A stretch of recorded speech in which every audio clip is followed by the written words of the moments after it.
রাজনৈতিক পরিবর্তন হয়েছে, কিন্তু অর্থনৈতিক কাঠামো কি বদলেছে? বৈষম্য কমানো না গেলে কি বাংলাদেশ আরেকটি অস্থির সময়ের দিকে এগোচ্ছে?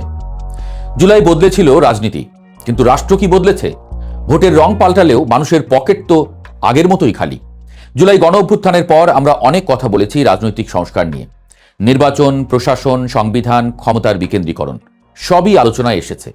কিন্তু একটা প্রশ্ন কি যথেষ্ট জোরে উঠেছে? রাজনীতি বদলালেই কি রাষ্ট্র বদলে যায়? রাষ্ট্র কেবল ক্ষমতার কাঠামো না। রাষ্ট্র মানে অর্থনীতি, রাষ্ট্র মানে সম্পদের বন্টন, রাষ্ট্র মানে কে কতটুকু পায় আর কে বঞ্চিত থাকে। বিশ্লেষক আলতাফ পারভেজ বলছেন, স্বাধীনতার 54 বছরে বৈষম্য কমানো এখনো রাষ্ট্রের কেন্দ্রীয় এজেন্ডা ছিল না। 2024 সালের গণ অভ্যুত্থান বৈষম্য বিরোধী তকমা পেলেও বাস্তবে বৈষম্য কমানোর দৃশ্যমান অগ্রগতি নেই। তাই আশঙ্কা, বাংলাদেশ কি আবারও কোনো এক লাল জুলাইয়ের দিকেই হাঁটছে? এই প্রশ্নটা আবেগের না, এটা বাস্তব প্রশ্ন। 2025 সালের 10 ডিসেম্বর প্রকাশিত ওয়ার্ল্ড ইকোনমিক ফোরামের এক প্রতিবেদনে বলা হয়েছে, বাংলাদেশে মোট সম্পদের 58% মালিক সমাজের উপরের 10% মানুষ। আরও ভয়াবহ তথ্য হল, মাত্র 1% মানুষের হাতে আছে দেশের 25% সম্পদ।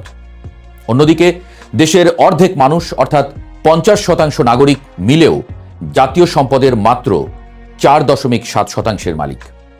একবার ভাবুন, অর্ধেক জনগোষ্ঠীর হাতে যদি থাকে মাত্র 4.7% সম্পদ, তাহলে রাষ্ট্রের ভারসাম্য কোথায়? আরেকটি প্রশ্ন সামনে আসে যে, এই বৈষম্য শুধু অর্থনৈতিক নাকি এর রাজনৈতিক প্রভাবও আছে? অর্থনৈতিকভাবে শীর্ষে থাকা গোষ্ঠী স্বাভাবিকভাবেই জাতীয় ও স্থানীয় রাজনীতিতে প্রভাব বিস্তার করে। নির্বাচন প্রক্রিয়া, নীতি নির্ধারণ, প্রশাসনিক কাঠামো সবখানেই তাদের প্রভাব থাকে। 2026 সালের নির্বাচনে কোটিপতিদের একচেটিয়া উপস্থিতি এই বাস্তবতাকেই আরও স্পষ্ট করেছে।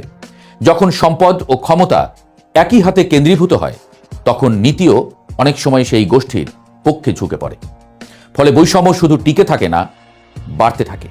বাংলাদেশে এখনো প্রায় 20% মানুষ দারিদ্র্য সীমার নিচে বাস করে, যারা মাসে প্রায় 4,000 টাকা আয় করে, যারা ন্যূনতম জীবন ধারণের লড়াইয়ে আছে।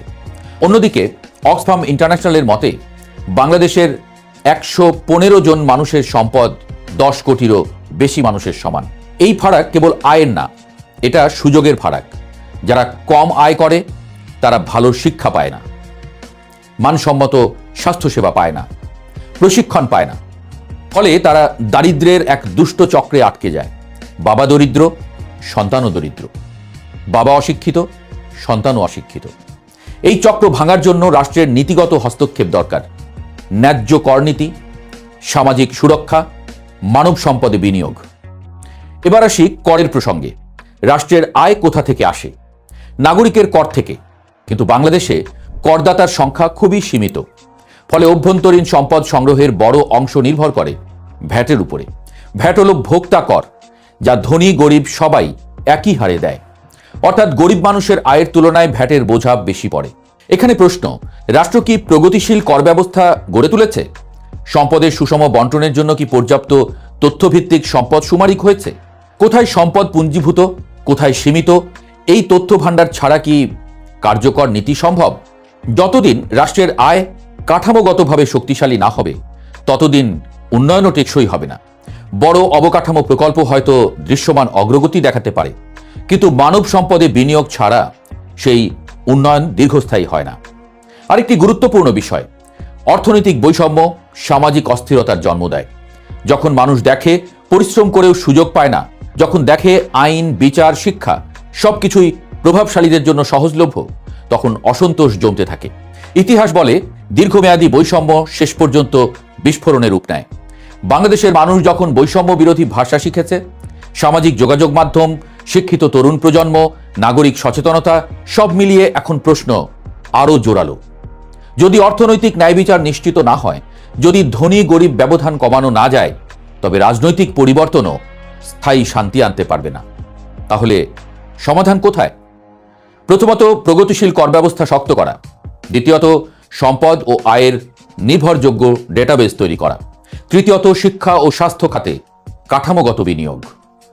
চতুর্থত, রাজনৈতিক অর্থায়নের স্বচ্ছতা নিশ্চিত করা। রাষ্ট্রের অর্থনীতি যদি সুষম না হয়, তবে রাষ্ট্রের রাজনীতিও স্থিতিশীল হয় না। অর্থনৈতিক ন্যায় বিচার ছাড়া গণতন্ত্র কেবল প্রক্রিয়া হয়ে থাকে, অর্থবহ কাঠামো হয়ে ওঠে না। আজকের বাংলাদেশ একটি সন্ধিক্ষণে দাঁড়িয়ে। প্রশ্ন হলো, আমরা কি বৈষম্য কমানোর পথে হাঁটব, নাকি একই কাঠামো টিকিয়ে রেখে নতুন অস্থিরতার অপেক্ষা করব? লাল জুলাই কেবল একটি প্রতীক, এটি একটি সতর্কবার্তা। অর্থনৈতিক ভারসাম্যহীনতা দীর্ঘদিন চাপা থাকে না। রাষ্ট্র যদি শোনে, নীতি বদলায়, সম্পদ বন্টনে ন্যায় বিচার আনে, তবে পরিবর্তন স্থায়ী হবে। আর যদি না আনে, তবে ইতিহাস আবারও নিজেকে পুনরাবৃত্তি করতে পারে। এখন সিদ্ধান্ত নেবার সময়, আমরা রাজনীতি বদলাবো নাকি রাষ্ট্রের অর্থনৈতিক ভিত বদলাবো?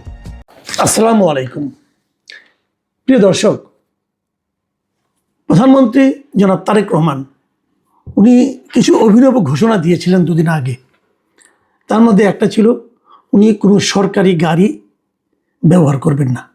ওনার নিজের যে গাড়ি আছে উনি সেই গাড়িটাই ব্যবহার করবেন এবং ওই গাড়ির ড্রাইভারের বেতন এবং ওনার যে তেলের খরচ এটা উনি নিজেই বহন করবেন।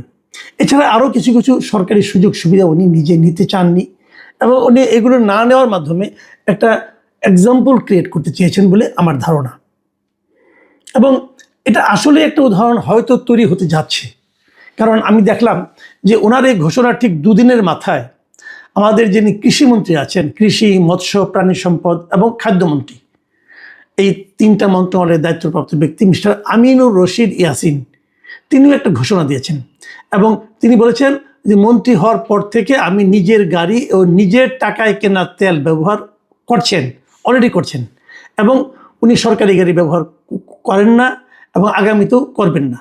এবং আরও কথা বলছেন, উনি যতদিন মন্ত্রী থাকবেন ততদিন উনি সরকারি গাড়ি ব্যবহার করবেন না। এবং সেই সঙ্গে উনি একটা অ্যাড করেছেন, সেই অ্যাডটা হলো তাছাড়া তিনি সরকারি বেতন ভাতাও নেবেন না। এখন এই যে ঘোষণাটা মিস্টার আমিনুর রশিদ ইয়াসিনের, এটা কেন? এটা যদ্দূর আমি বুঝি সেটা হলো যে প্রধানমন্ত্রী যেহেতু ঘোষণা একটা দিয়েছেন এবং যেহেতু ওনার নিজের সামর্থ্য আছে, এগুলো না নিলেও যেহেতু ওনার চলবে, অতএব উনি ওইটা না নেওয়ার ঘোষণাটা দিয়েছেন। হয়তো প্রধানমন্ত্রীর পদাঙ্ক অনুসরণ করে, অথবা প্রধানমন্ত্রী সামর্থ্যবান অন্য অন্য মন্ত্রীদেরকে যে কথাটা বলতে চেয়েছেন যে আপনারা যদি এগুলো না নেন তাহলে রাষ্ট্রের ব্যয় কিছুটা হলেও কমবে। এই যে মানসিকতাটা যে রাষ্ট্রের ব্যয় কমানো, এই যে মানসিকতাটা যে রাষ্ট্রের কাছ থেকে বাড়তি কিছু না নেওয়া, এটাকেই হয়তো মিস্টার আমিনুর রশিদ অনুসরণ করতে চেয়েছেন। এবং ওনার এই মানসিকতা, এই যে ঘোষণা, এটাকে আমার মনে হয় আমার মতো আরও অনেকেই প্রশংসা করবেন। এখন প্রশ্ন হচ্ছে, অন্যান্য মন্ত্রীরাও কি এই পদাঙ্ক অনুসরণ করবেন? করতে পারা উচিত আমি মনে করি। দেখুন, আমাদের এবারে যে ইলেকশনটা হয়েছে এবং সেখানে বিএনপির যারা আছেন তাদের মধ্যে একটা জিনিস হিসেব করে দেখা গেছে যে প্রায় 80% হলো কোটিপতি। যারা নির্বাচিত হয়েছেন বিএনপি এবং অন্যান্য দলের মধ্যে, তার মধ্যে 80%ই কোটিপতি, এমপি। তার যার কোটি টাকার মালিক, যিনি অস্থাবর সম্পত্তি বলেন, যার এত টাকা আছে, তিনি কিন্তু একটা গাড়ি নিজের তার আছে, নিজে একটা গাড়ি চালাতেন উনি। এবং উনি যখন ব্যবসা করতেন অথবা চাকরি করতেন অথবা অন্য যা কিছুই করতেন, উনি তো নিজের গাড়িতেই চলতেন। তো মন্ত্রী হওয়ার পর তার একটা দামি গাড়ি দরকার হবে কেন? উনি তো আগের মানুষটাই রয়ে গেছেন, তাই না? উনি সরকারি গাড়ির পরিবর্তে নিজের গাড়িটি চালাতে পারেন, এতে তো কোনো সমস্যা নাই।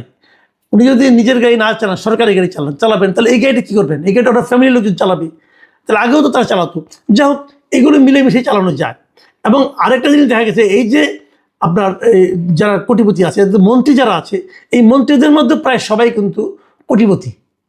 একটা হিসাবে দেখা গেছে, আমি আপনাদেরকে বেশ কয়েকজন কোটিপতি আপনার মন্ত্রীর নাম বলি। সেই যে মন্ত্রীদের মধ্যে যিনি সবচেয়ে ধনী, তিনি হচ্ছেন গৃহায়ন ও গণপূর্ত মন্ত্রী মিস্টার জাকারিয়া তাহের। ওনার সম্পত্তির পরিমাণ হলো 181,72,00,000 টাকা। এবং তার চেয়ে একটু কম ধন যার আছে, 116,91,00,000 টাকা আছে মিস্টার আব্দুল আউল মিন্টু, যিনি নাকি পরিবেশ, বন এবং জলবায়ু বিষয়ক মন্ত্রী। খলিলুর রহমান যিনি আছেন পররাষ্ট্রমন্ত্রী, তার সম্পদের পরিমাণ 56,76,00,000 টাকা।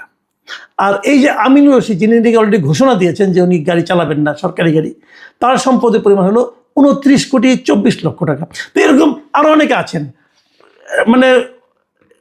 কি বলবো আপনাকে, কোটিপতি মন্ত্রীর সংখ্যাই বেশি।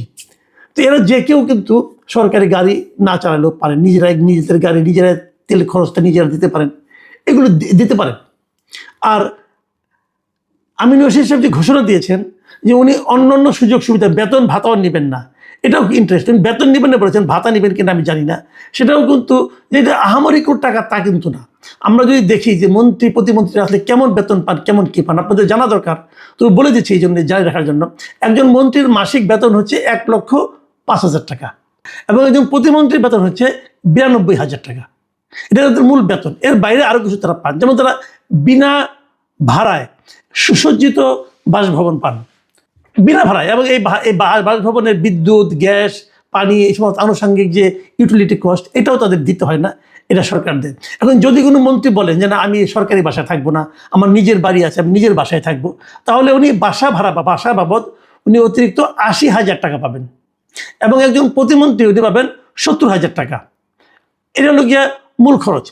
এবং তার বাইরে একজন মন্ত্রী তার বাড়িটার সাজসজ্জার জন্য প্রতি বছর 5 লাখ টাকা পান, আর প্রতিমন্ত্রী পান 4 লাখ টাকা। প্রতি বছর 5 লাখ টাকা মানে কত হলো? প্রতি বছর 5 লাখ টাকা মানে আমাদের টাকার প্রায় 41,000 টাকার মতো হয় আর কি, প্রতি মাসে যদি আমি ধরি। এছাড়া উনি সরকারি খরচে গাড়ি পান এবং প্রতিদিন উনি 18 লিটার জ্বালানি তেলের দাম পান। তো এইভাবে যোগ করলে যদি ঢাকার বাইরে যান তাহলে প্রতিদিন 2,000 টাকা করে পান, একটা ভাতা পান। সবচেয়ে যেটা বড় সুবিধা হলো উনি যদি অসুস্থ হয়ে পড়েন, তার রাষ্ট্রীয় খরচে তার পুরো চিকিৎসার খরচটা রাষ্ট্রীয় খরচ আর রাষ্ট্র বহন করে। আর যদি তার যখন অতিথি আসে, সে অতিথিদের আপ্যায়ন করার জন্য উনি প্রতি মাসে 10,000 টাকা পান একজন মন্ত্রী।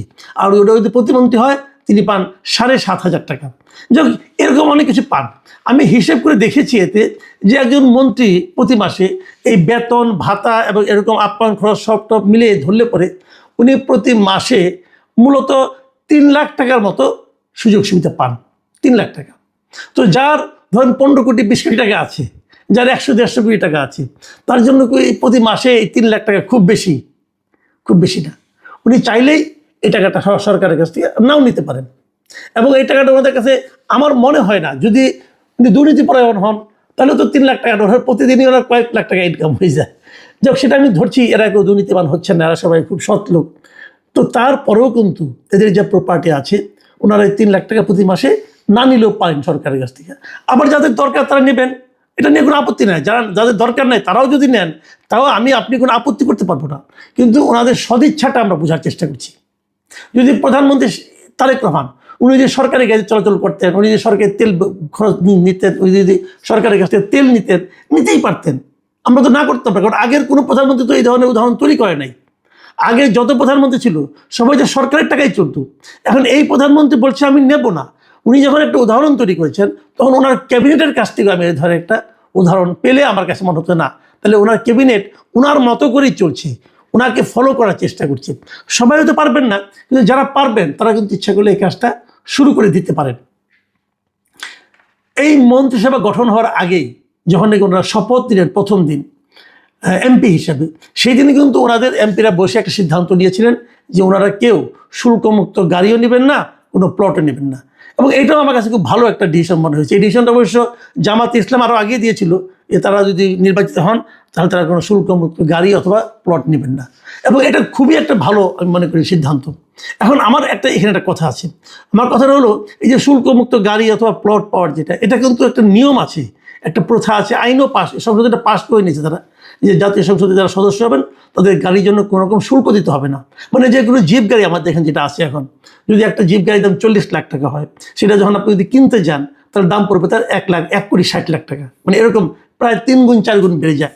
তো যদি আপনি এমপি হন তাহলে আপনি 40 লাখ টাকা দিয়ে কিনতে পারবেন। এই যে সুবিধাটা, মানে শুল্ক যদি তারা না দেয় তাহলে ক্ষতি হয় কার? দেশের ক্ষতি হয়। তো এই জায়গাটা কিন্তু তারা আইন করে নিয়েছিলেন, তারা এটা নেবেন। এখন ইনারা সিদ্ধান্ত নিয়েছেন এরা নেবেন না। এখন কেউ যখন নেবেন না, জনগণকে এতটুকু দয়া দেখানো দরকারটা কি? আমি আশা করব ওনারা সংসদে যাওয়ার পর প্রথমেই এই আইনটা বাতিল করে দিবেন।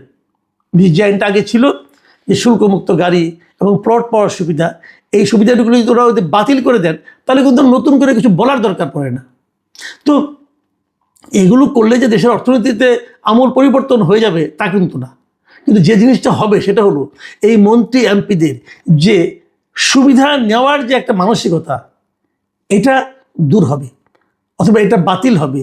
এবং তারা প্রমাণ করতে পারবেন আমরা সুযোগ পেলেই সুবিধা নিচ্ছি না, সুযোগ পাওয়া সত্ত্বেও সুবিধা নিচ্ছি না। কারণ আমরা এখানে দায়িত্বটা এসেছি, আমাদের মন্ত্রী হয়েছি, এমপি হয়েছি, এটা জনগণের সেবার জন্য হয়েছি। জনগণের অর্থকে নিজেদের ভোগ বিলাসে ব্যবহার করার জন্য হয়নি। আগেও কিন্তু অনেক এরকম ছিলেন, আগেও কিন্তু অনেক কোটিপতি, হাজার কোটিপতি মন্ত্রী এমপি ছিলেন, তারা সব টাকা দেখাতেন না। এখানেও যে হিসাবটা আমরা পাচ্ছি এটাই যে অ্যাকুরেট হিসাব তা আমি মনে করি না, বাট ওনারা হলফনামায় এবং সরকারি হিসাবে ওনারা এরকম একটা ফিগার দেখিয়েছেন। আগেও কিন্তু এরকম ছিল, কিন্তু আগে হাজার হাজার কোটি টাকা মালিক যারা ছিল তারাও কিন্তু একটা প্লট পাওয়ার জন্য এবং একটা গাড়ির তেল, এই 18 লিটার তেল ব্যবহার করার জন্য, তেল মানে ব্যবহার না হলেও ব্যবহার দেখানোর জন্য তাদের মধ্যে কিন্তু একটা ব্যতিব্যস্ত ছিল। মানে তারা আসলে ধনী হলেও মনোজগৎ তারা সব দরিদ্র ছিলেন, এবং ওই 1 লিটার তেলের দামও তাদের নেওয়ার জন্য মন আকুপাকু করতো। আমি জানি না এবার কি হবে, তারপরে আমি মনে করবো যে এখন পর্যন্ত কিন্তু আমরা কিছু ভালো নমুনাই দেখতে পাচ্ছি। এই নমুনাগুলো অব্যাহত থাকুক নানা ক্ষেত্রে, তাহলে আমি মনে করি এই মন্ত্রী, এই এমপিদের প্রতি সাধারণ মানুষের ভালোবাসাটা একটু হলো বাড়বে। অন্য সময় তো আগে তো আমরা ঘৃণা দেখেছি। জনপ্রতিনিধি আপনি কেন ঘৃণা গ্রহণ করবেন? আপনি যদি ভালোবাসা পান তাহলে এই একটু সামান্য অর্থ বিনিময়, সামান্য একটু বিসর্জন করার কারণে তাহলে কেন গ্রহণ করবেন না? প্রিয় দর্শক, আমরা চাইব যে নতুন কিছু হোক, এই ক্যাবিনেট, এই সংসদ আমাদের নতুন কিছু দৃশ্য, নতুন কিছু মন মানসিকতার পরিচয় ওনারা আমাদের দেখান। প্রিয় দর্শক, এখন এ পর্যন্তই।